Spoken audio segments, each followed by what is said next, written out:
교회력으로 오늘부터가 성령 강림절입니다. 그래서 교회력에서 제일 길은 것이 성령 강림절이에요. 오랫동안 이제 성령 강림절을 이제 지내게 되는데, 성령 강림의 기원은요, 여러분 잘 알다시피 예수님이 이제 승천을 하시거든요. 그러니까 제자들이 신앙의 대상이 보였단 말입니다.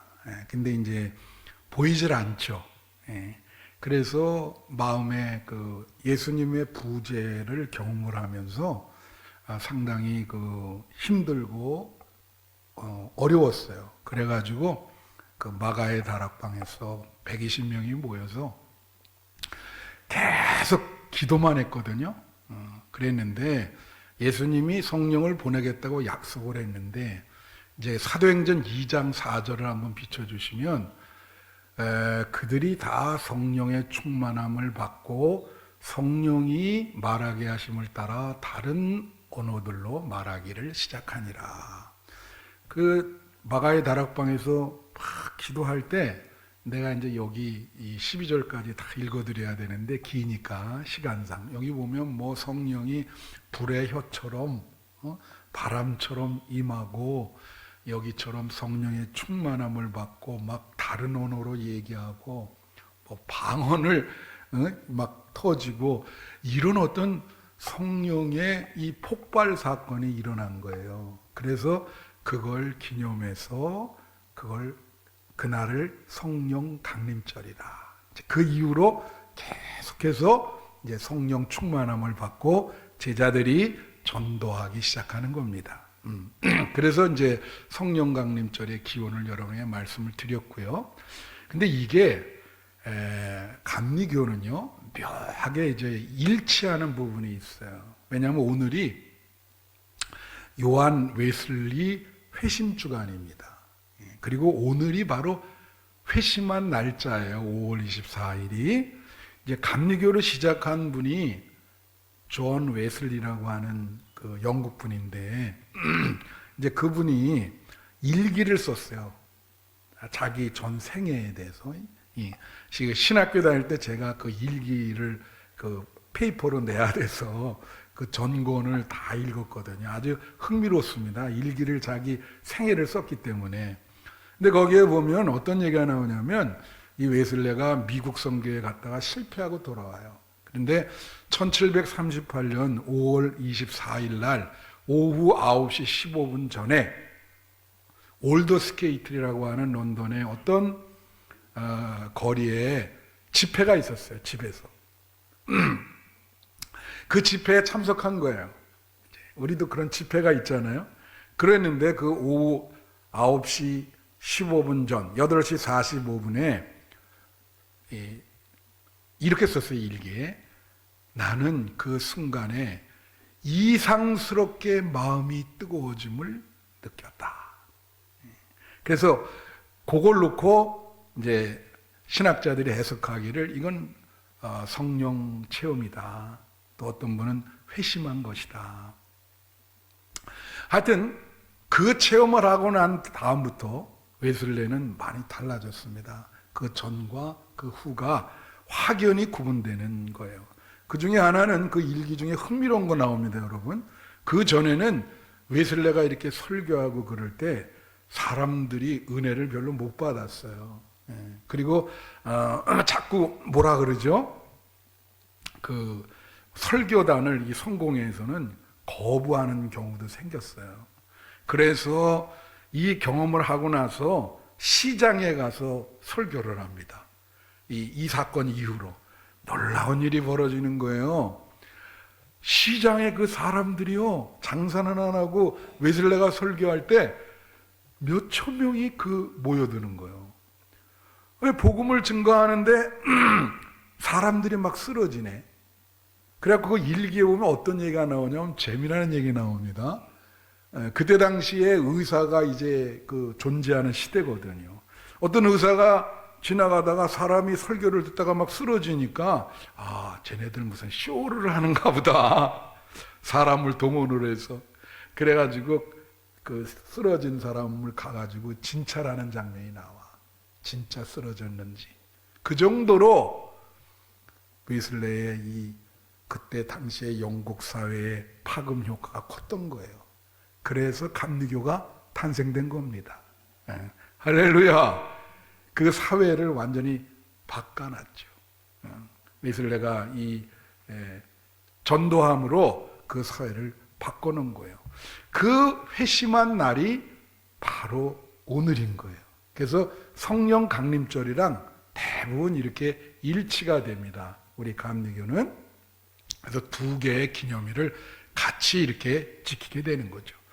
그래서 오늘 여러분에게 저는 오늘 본문을 가지고 오늘 본문 말씀 이사야 32장 15절을 한번 비춰주시면 마침내 위에서부터 영을 우리에게 부어주시리니 그렇게 나와 있어요. 광야가 아름다운 밭이 되고 아름다운 밭이 숲으로 된다. 그런 말이거든요. 여기 위에서부터 영, 이게 성령입니다. 하나님의 영을 우리에게 부어주시겠다. 그래서 성령 강림절을 맞이해서 저는 성령이 우리에게 어떠할 때 임하고 성령은 어디서부터 오고 누구에게서부터 받고 성령이 임할 때 그 결과와 상태는 어떤가, 이거에 대해서 본문을 가지고 짤막하게 말씀을 나누려고 그래요. 첫째로는 어떠할 때 성령이 임하는가, 어떠할 때 어떠한 상태. 여러분 제가 아까도 얘기했지만 제자들이 예수님의 부재를 경험했습니다.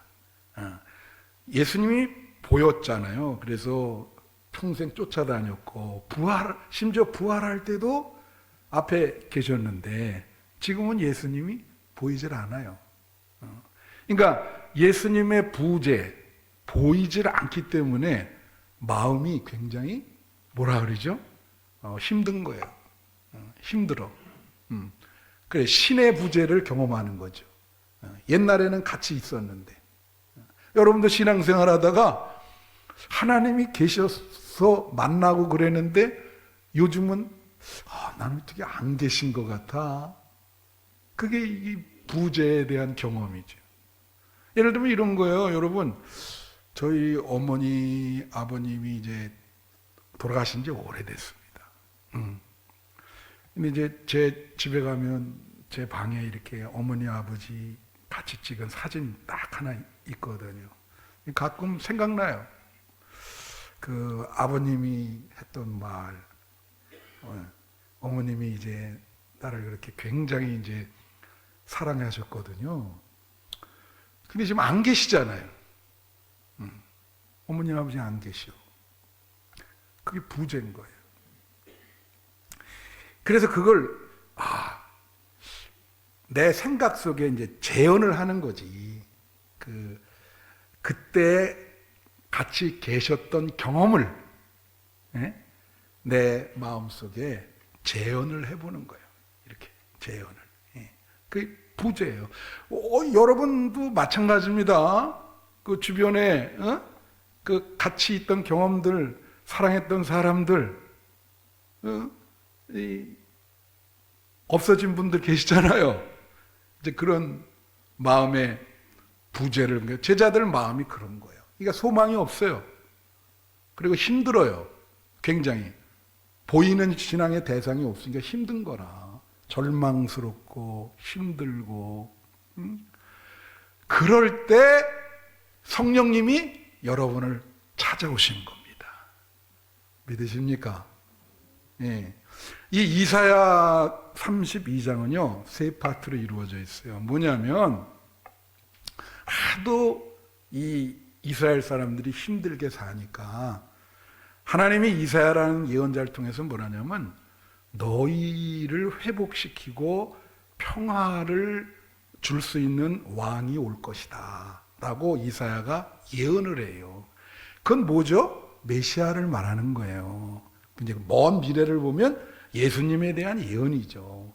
그런데 이사야가 또 뭘 얘기하냐면, 그런데 너희들은 지금 상태를 보면 너무나 아니라고, 신앙생활을 제대로 하지 못하는 상태다. 이게 두 번째 파트에 나옵니다. 그러니까 첫 번째 파트는 1절부터 8절까지 나오고, 그 다음에 너네 신앙생활 제대로 못한다. 그런데 이제 그 9절부터 14절까지 그 파트가 나오고, 15절 이하는 뭐냐면 너희가 그렇기 때문에 하나님이 성령을 부어주셔서 너희를 회복시켜 줄 것이다. 황폐한 거에서부터 너희 마음이 힘든 거를 잘 마음이 평화롭도록 회복시켜 줄 것이다. 그게 이 32장의 내용입니다. 한번 볼까요?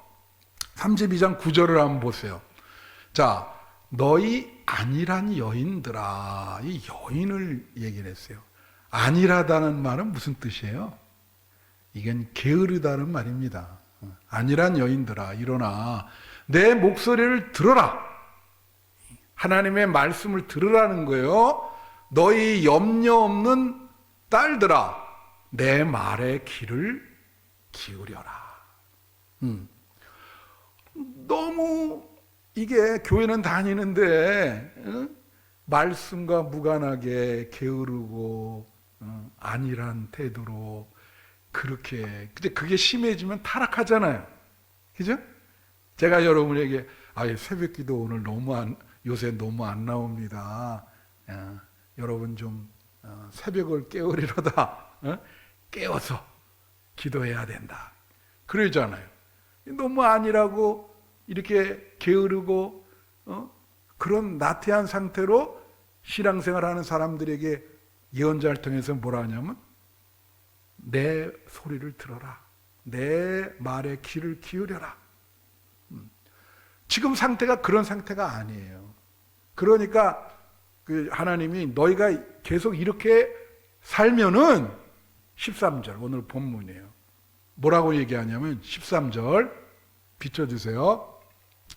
내 백성의 땅에 가시와 찔레가 나고 이 희락의 성읍 기뻐하는 모든 집의 날이니. 14절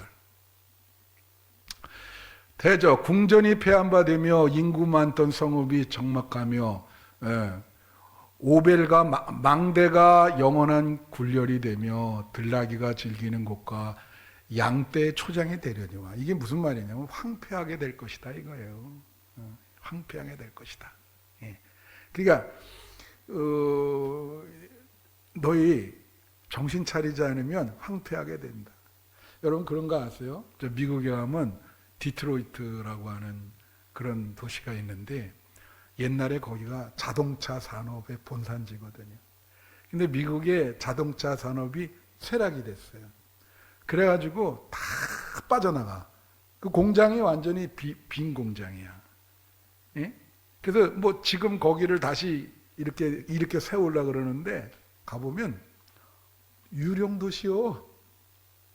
황폐. 완전히 사람도 없고. 옛날에 여기 이리 열차 사고 나가지고 그 도시가 완전히 황폐화됐었거든. 그런데 이제 다시 이름 바꾸고 그런 거예요. 이게 지금 그 정도로 황폐하다. 너네 신앙생활 잘못하면 그렇게 황폐하게 될 것이다. 그렇게 지금 얘기를 하는 거죠. 그래서 여러분이 아까도 제가 말씀드린 어느 때 성령을 받아야 되냐면 소망이 없고 힘들고 신의 부재를 경험하고 하나님의 부재, 예수님의 부재, 예수님이 안 계신 것 같고 인생이 힘들고 지칠 때 성령을 받아야 됩니다. 그래야 여러분 회복될 수 있어요.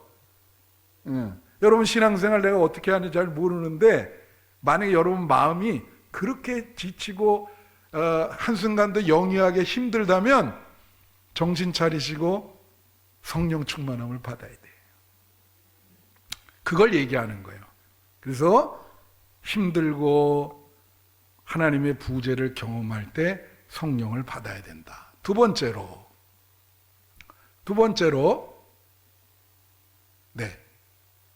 누가 성령이 임하게 되는가? 이 말은 어디서부터 이제 성령이 오게 되는가예요. 자, 15절 비춰주시면 마침내 위에서부터 영을 우리에게 부어주시리니. 여기에 이 마침내라고 하는 말이 히브리어로 아드라는 말인데 이런 모양이에요. 뭐뭐 하는 동안 또 뭐뭐까지, 그런 뜻이에요.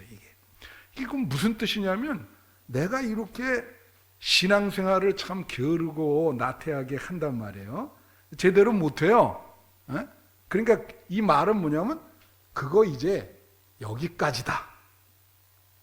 여기까지 너 이렇게 하는 동안 여기까지, 마침내 여기까지, 그리고 마침내 위에서부터 성령을 부어줄 것이다. 그게 그런 뜻이야. 여기까지. 여러분 신앙생활 게을리하는 거 오늘로부터 끝입니다. 여기까지예요. 여기까지. 그런 뜻이에요. 마침내. 어디서부터? 위에서부터. 위. 이게 마몰이라고 하는 히브리어인데 글자 그대로 높은 데예요. 높은 곳. 하늘이라고 하는 뜻도 돼요. 그리고 하나님의 보좌. 그러니까 하나님의 보좌로부터 여러분에게 성령님이 수직적으로 임한다는 거예요. 여러분에게. 어디로부터? 위로부터. 근데 여러분 이거 잘 생각해야 돼. 내가 한번 이걸 쉽게 설명하면 내가 가장 힘들고 어렵게 읽은 책이 하나 있어요. 좀 어려운 얘기하면 내 설교 중에 많이 나오는 분이죠. 이 하이데거라고 하는 분의 책 제목이 존재와 시간인데 굉장히 막 용어도 어렵고 그래요. 근데 글자 그대로 요약하면 그거예요. 이 세상에 사는 존재는 그 존재와 뭐예요? 시간성을 갖고 있다. 존재는 시간성을 갖고 있다. 그래서 시간의식을 가져야 된다. 근데 그분이 그런 얘기를 했어요. 모든 인간 존재는 기분으로 살아간다 그래. 기분으로. 그래서 이 세계가 기분으로 다가온다는 거예요. 여러분 오늘 기분이 어때요? 그러니까 이런 얘기예요. 우리가 하루를 사는데 어떤 사람이 맨날 매 순간 깊이 생각하고 야 이거 지금 어디 가야지, 이거 해야지, 그러면서 또 생각하자 이렇게 사는 사람 어디 있어요? 여러분은 하루 종일 그냥 기분대로 가는 거예요. 기분. 그냥 이 기분. 이게 우리가 영어로는 무드라 그러고 독일어는 스티밍이라 그러는데 이 기분으로 사는데 중요한 거는 이 기분은 내 뜻대로 되는 게 아닙니다. 기분은요, 여러분 마음 먹는다고 되지 않아요. 그건 어디서 결정이 되느냐? 그분이 얘기한 거는 우리 바깥의 세계가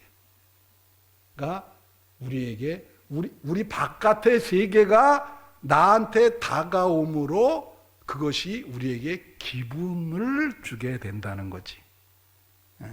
그러니까 나보다도 내 바깥 세계가 이렇게 드러나면서 내 기분이 달라져.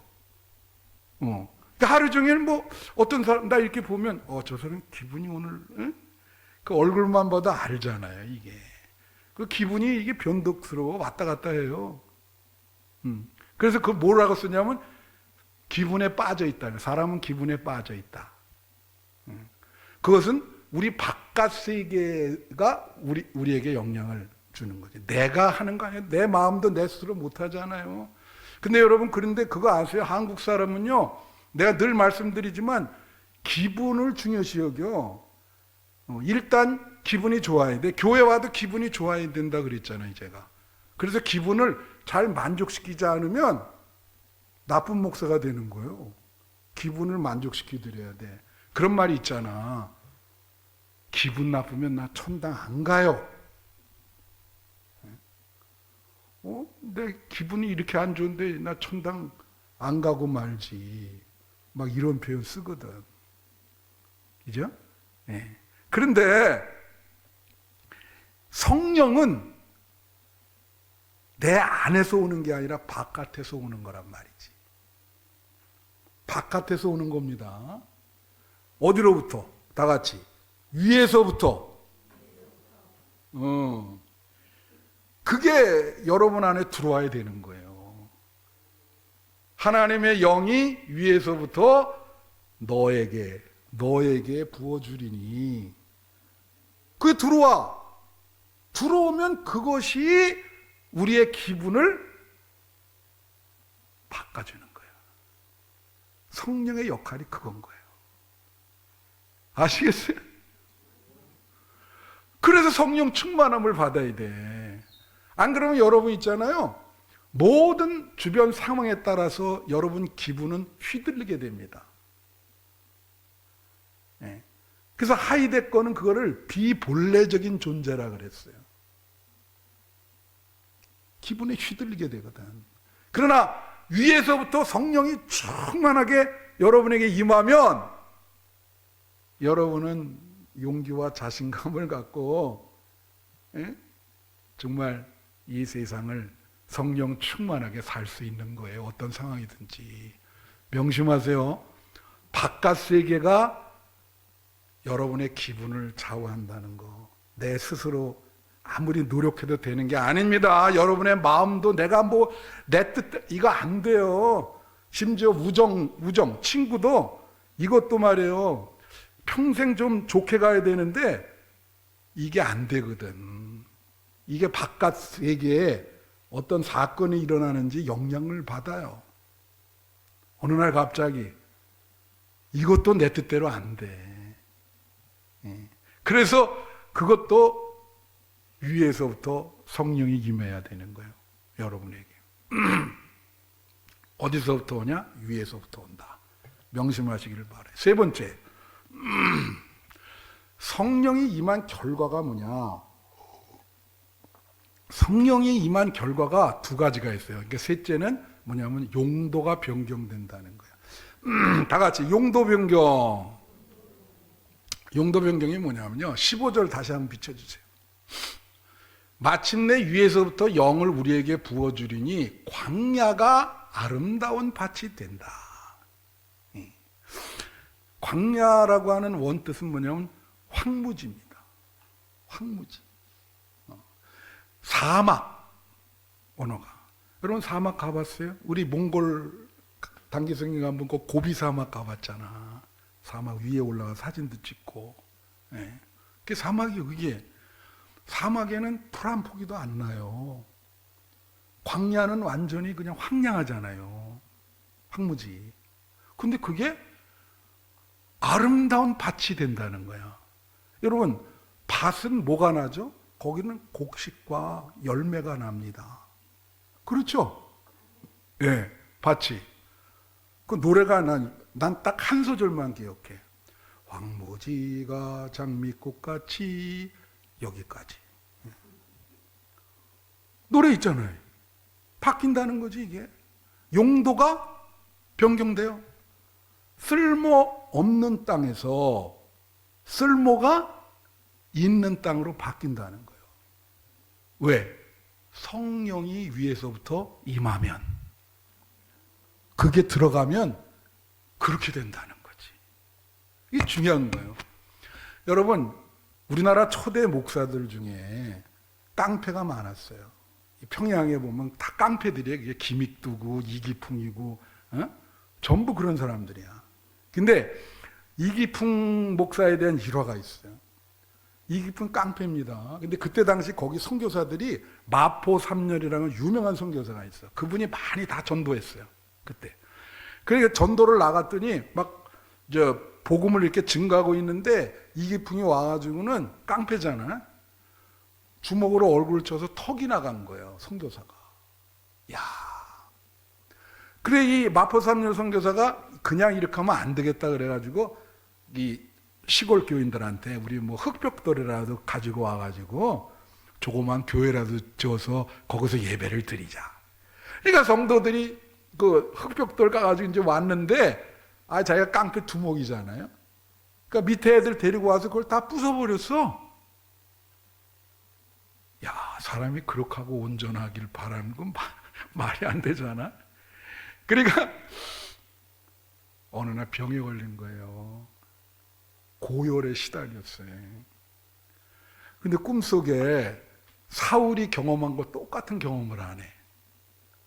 갑자기 꿈에 예수님이 나타나가지고 기풍아, 기풍아, 네가 날 왜 이렇게 핍박하냐? 그러니까 꿈속에 누구시죠? 사울이 그런 경험했잖아요. 그래 고열 속에 막 소리 지르고 이러다가 그런 경험을 하고 예수 믿게 된 거예요. 그리고 신학교 가서 목사가 돼가지고, 이기풍 목사는 제주도 거기 다 복음화 시킨 분이 누구예요? 이기풍. 그 사람 영화도 있어요. 영화 보시면 그 제주도 선교에 대해서 자세히 나와. 얼마나 고생을 하면서 거기를 교회를 세우는지 몰라요. 자, 깡패가, 사막 황무지가 어떻게 됐어요? 목사가 된 거예요. 그러니까 쓸모없는 땅에서 쓸모 있는 되죠. 땅은, 밭은 열매가 있습니다. 갈라디아서 5장 22절 23절 보면 열매가 있어요. 성령의 열매는 사랑과 일학과 화평과 오래장과 자비와 양성과 충성과 이산절 온유와 절제니 이것을 금지할 수 없다. 밭에 이런 열매가 나는 거예요. 이제는. 그죠? 예. 그럼 여기서 여러분에게 말씀 하나 드린 게, 그 루시안 골드망이라고 하는 사람이 이런 얘기를 했어요. 사형가치와 교환가치라는 게 있는데, 사형가치를 우선해야 된다. 이게 무슨 말이냐면 이거예요. 우리가 집이라고 하는 거는 무엇 때문에 이렇게 사는 거죠? 집은? 여러분이 거기서 거주하면서 살아야지. 그게 집의 목적이잖아요. 그게 사용가치입니다. 사용가치. 그런데 요즘은 그렇게 안 되고 어떻게 해요? 막 그냥 투자 목적으로 살지도 않으면서 뭐 강남에 집을 하나 사뒀다. 그리고 한 10년 지나자. 이게 완전히 뭐 이게 사는 목적이 아니라 이게 돈 버는 목적으로 교환 가치라 그래, 그거를. 그렇게 다 변질됐어요. 그게 이제 그분 말은 그렇게 해서 타락하는 거다. 본질적인 가치를 지켜야 된다. 여러분도 하나님께 쓸모 있는 사람이 돼야 될 줄로 믿어요. 그렇게 안 되고 그냥 와서 보니까 이거 뭐 이제 이런 말 하면 돼. 내가 미국에서 공부할 때 말이죠. 이 미국 사람들이나 영국 사람들은 유머를 중요시 여겨요. 그래서 남자 고르는데도 제1위가 뭔지 알아? 정민아 뭔지 아니? 제1위가 유머야. 그래서 목사님처럼 이렇게 유머하는 사람이 1등 신랑감인 거예요. 우리나라는 뭐 키 이런 거 보잖아요. 강의를 하는데 한 교수가 2, 3분마다 한 번씩 웃겨. 근데 내가 그걸 알아들을 수가 없잖아. 그게 뭐 다 막 한 2, 3분 있다가 또 막 깔깔깔거리고 막 그러네. 나만 혼자 이렇게 있으니까 야, 이거 참 죽겠네. 이게 사람들이 나보고 저놈 영어 진짜 못하는가 보다. 하나도 못 알아듣고. 그래서 그 다음 주부터 방법을 바꿨어요. 어떻게 바꿨냐면 얘들 눈치 볼 때 웃으려 그러면 내가 더 크게 웃는 거야. 야, 봐. 막 웃잖아요. 그럼 탁 보다, 으아! 근데 그렇게 한 주 지났더니 그 다음부터 교수가 날 이상하게 봐. 왜 이상하게 볼까? 얘가 알아들어서 웃는 건지, 허투루 지금, 막, 그거를 알고 싶은 거야. 저는 분명히 저거, 위장으로 지금 허두는다는 거지. 예? 여러분 교환 가치가 뭔지 아세요? 교회 왔는데 교회 와서 예수님을 만나고 성령님을 만나야 기쁨이 있거든요. 할렐루야. 그게 사형 가치예요. 쓸모가 있는 사람이 되는 거예요. 근데 그게 안 되고 좀 뭐라 그래? 남들 체면, 헛기쁨, 헛웃음, 그 소용없는 거예요.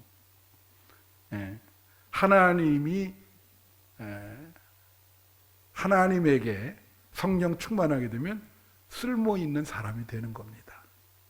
하나님이 여러분을 사용하시는 거지. 복음을 위해서. 자, 보세요. 광야가 아름다운 밭이 돼서 수많은 열매를 맺으리라. 성령 충만해서 그렇게 되기를 바라요. 마지막 세 번째, 빨리 하겠습니다. 성령이 임한 결과로 상태가 변화되는 거예요. 이건 뭐냐면 15절 다시 보면은 뭐죠? 마침내 위에서부터 영을 우리에게 부어주시니 광야가 아름다운 밭이 되고 아름다운 밭을 숲으로 여기게 된다는 거예요. 이 아름다운 밭들이 모여서 뭐가 돼요? 다 같이 숲. 여러분 숲 가보셨어요? 요즘 숲을 걷는 것이 트렌디잖아요. 왜 숲이 좋을까요?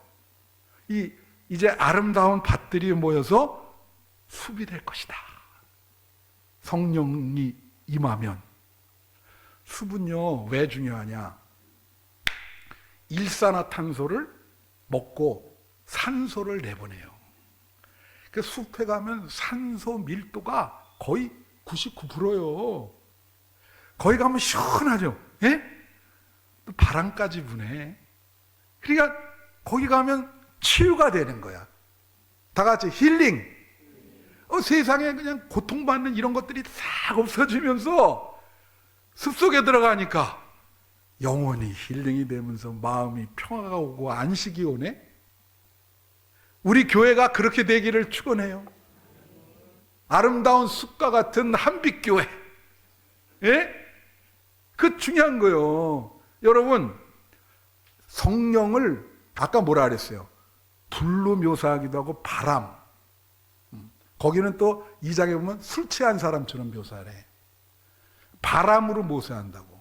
근데 여러분, 성령의 바람이 지금 불고 있거든요, 여기. 여기 우리 한빛교회 불고 있어요. 근데 내가 늘 말씀드리잖아. 바람은 여러분 잡을 수 있어요, 없어요? 못 잡습니다. 성령은 여러분이 잡고 싶다 그래서 잡혀지는 게 아니에요. 근데 성령의 바람이 특별히 많이 부는 곳이 있어요. 바람이 많이 부는 곳. 거기에 이렇게 있으면 그 바람을 쏘이게 되는 거예요. 그 성령의 바람이 많이 부는 곳이 교회인 거예요. 교회 지금 성령의 바람 불고 있습니다.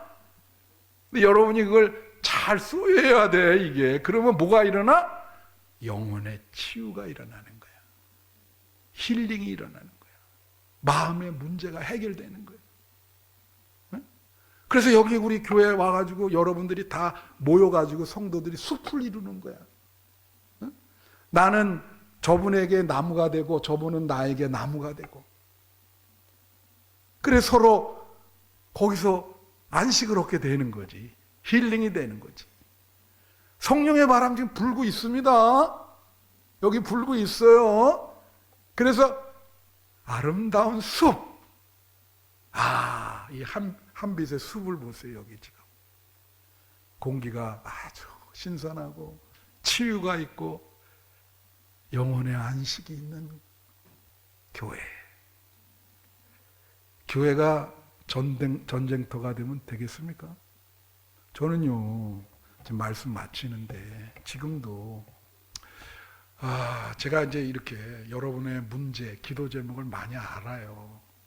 근데 사람이 문제 없는 사람이 없잖아요. 근데 특별히 어떤 분은 정말 삶의 귀로에 서 있는 분들도 있어요.